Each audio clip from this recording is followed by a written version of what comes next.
Imagine when this shit just came out. You'd be like, look at the graphics. It looks so real. So the videos from Dashfight, those guys are guys who basically focus on fighting games in general. They have tutorials in games like Dragon Ball FighterZ. That's where I'd say I get 75% of my fighting game tutorials from. So let's check out this video. I think they recently did like 3 weeks ago, but I think it's pretty dope. If you are completely unfamiliar with fighting games, but wanted to get into them today, you'd be spoilt for choice. Not just because there are a lot of amazing looking games to look forward to, but also due to the sheer variety of what's already out there. Street Fighter continues to represent more traditional fighting games in terms of mechanics, pace, and visuals. Meanwhile, air dashers like Melty Blood and Guilty Gear offer insane movement options and a roster of unique characters with special gimmicks and unique mechanics. Then there's obviously Tekken, as the last bastion of 3D fighting games. Not only that, but we also have some interesting subgenres, such as platform fighters, which is best represented by the Smash Bros. Series, and arena fighters, which offer a more action-oriented spin on the fighting game formula. I've never actually played All this this variety is a direct result of the genre's incredibly long history. A more than 50-year-long journey of game developers inventing new things and creating countless iterations to make something fun and original. That's why in this video series, we want to go back to the past and trace the path his that wallpaper fighting games is took dope. throughout the years, uncovering the roots and following the many branches of this sprawling genre. I'm your host, Arya from That Blasted Salami. Let's get into this. The origins. Two people fighting one another for sport or entertainment has been a part of human history since ancient times. But it took a surprisingly long time for that to turn into a game. The most iconic and perhaps earliest example of this Yo, who remembers this, bro? Rock'em Sock'em Robots, bro. Yo. is the Rock'em Sock'em Robots toy that came out in 1948. The toy offered a very minimalist recreation of boxing, where the titular robotic fighters would punch each other until one of their heads popped up. The earliest attempts to adapt fighting and martial arts into a video game were similarly crude and basic, and yet still rather interesting, as nobody had any blueprints or rules to follow. Sega's Heavyweight Champ is usually credited as the first ever title to fit into the fighting game genre. Like the toy. Stop for a second. Hold up. Can we just stop and appreciate how far we're coming from when it comes to video games, bro? Look at that. Look at that. Bro. Jeez. We mentioned before, this game represented boxing at its most primitive level. Moving the controller up or down would give you a high or low punch, while imagine when this shit just came out. You'd be like, look at the graphics. It looks so real. moving it towards the opponent would launch a strike. Land hits, get points, win. Fairly simple. In 1987, the game would get a single-player-only remake with slightly more involved gameplay. That looks like Punch-Out! Similarly unique controls, where you moved around by physically rotating the top part of the cabinet, which had two handles, to produce different kinds of punches. After Heavyweight Champ debuted hand-to-hand combat in video games, Tim Skelly did the same for Armed Combat in Warrior, a 1979 arcade game published by Vectorbeam. Fairly ambitious for its time, the game had you control one of two wireframe knights. With only one joystick and button, you had to switch between moving your character and swinging the sword, which led to some clunky combat. Additionally, the cabinets couldn't render a background, so one had to be printed and then laid on top of the screen. While there was still plenty of room for exploration, games based on real martial arts, and specifically boxing, continued to dominate consoles and arcades. There are two standouts amongst them. One is Nintendo's iconic Super Punch-Out! A game that truly gamified boxing by testing the player's pattern recognition and reaction time against a varied roster of charismatic fighters.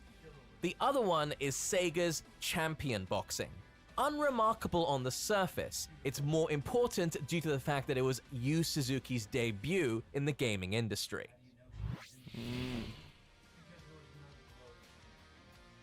The titles we've mentioned have certainly made their impact on the gaming industry and development of fighting games, but the mid to late 80s were the true catalyst for the genre. Karate Champ, released in 1984, deservedly gets mentioned as the game that truly spawned the genre. Now you can start to really see the evolution now, right? Like you can see the DNA, like slightly, just slightly see the DNA of like Street Fighter here. It was entirely focused on 1v1 fights and offered a surprising amount of depth for its time. Using 2 joysticks, the player could move around, jump, crouch, or produce a variety of attacks to beat their opponents. Despite how archaic the game feels and looks by modern standards, you can still see the same sort of appeal that fighting games still have today, with tense fights that require good spacing, reads, and strategy. Karate Champ truly brought the appeal of fighting games to the mass market and achieved remarkable sales, leading to a wave of copycats like The Way of the Exploding Fist and International Karate. The latter especially was so similar to Karate Champ that Data East even tried to sue Epix, but the court later found no copyright infringement. With that said, some of the games that Karate Champ influenced ended up making their own unique contributions. One of the biggest examples is Konami's Yi Kung Fu, released only 5 months after Karate Champ.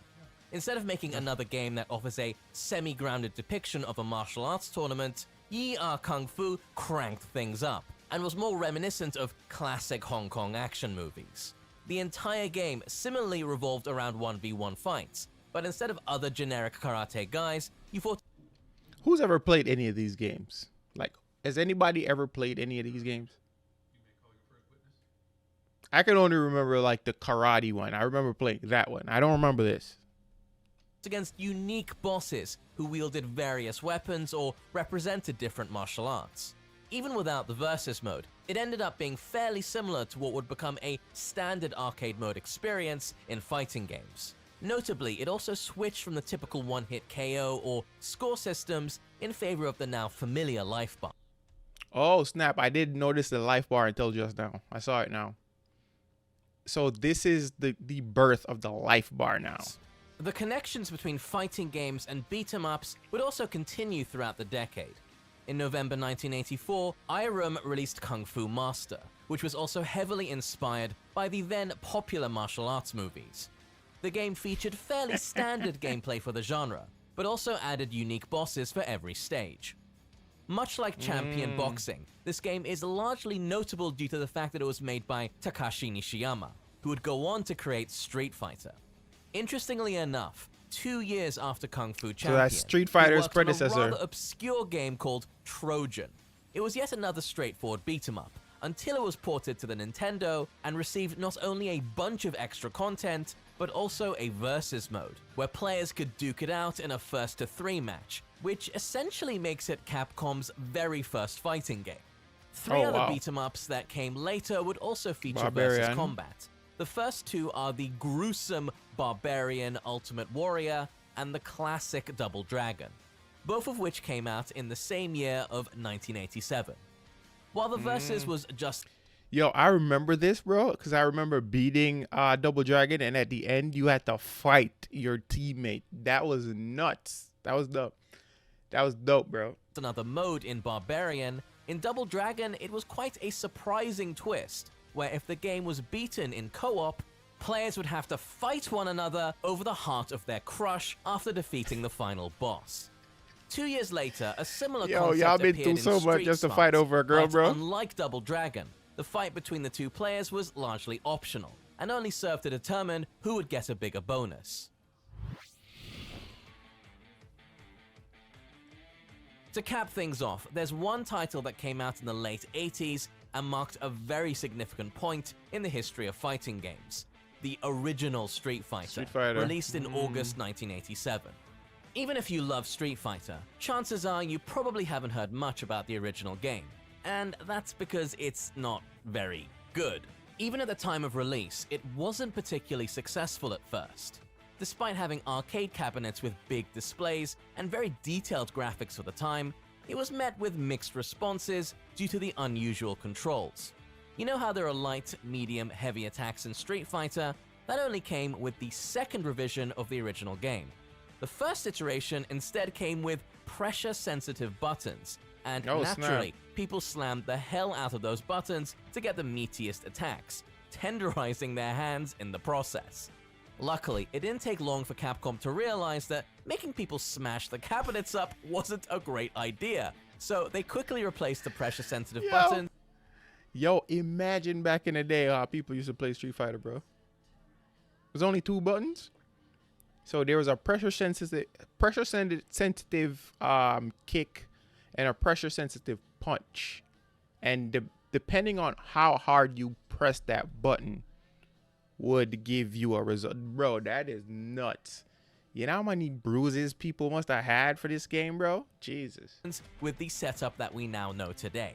It would also influence many fighting games to come, as you've no doubt played at least a few 2D fighters with the classic 6-button setup. Girl. Street Fighter also marked the first appearance of special moves that have since become a staple for the genre. Funnily enough, people didn't even know the inputs when the game just came out, so finding the iconic Hadouken, Tatsumaki, and Shoryuken was purely down to luck and experimentation, especially when coupled with the original Street Fighter's finicky input reading. Outside of that, the original game was a big evolution in one-on-one fighting games. The arcade mode allowed you to play against a variety of unique bosses who'd later become playable characters, while Versus mode started out as a mirror match between Ryu and Ken, offering just enough depth and engaging gameplay to make Street Fighter one of the better-selling arcade cabinets at the time, especially after the controller revision. While the original Street Fighter was relatively impressive for its time and a modest success, nothing could have prepared Capcom or Street the Fighter gaming 2, industry baby. in general for the absolute phenomenon that was Street Fighter 2. Become Dashfight supporter on Patreon. Yo, make sure y'all go support Dashfight, bro. They're dope. They make some dope-ass content. Go check that shit out, bro. That was nuts. What is something you guys knew already? Did you learn anything new from this video?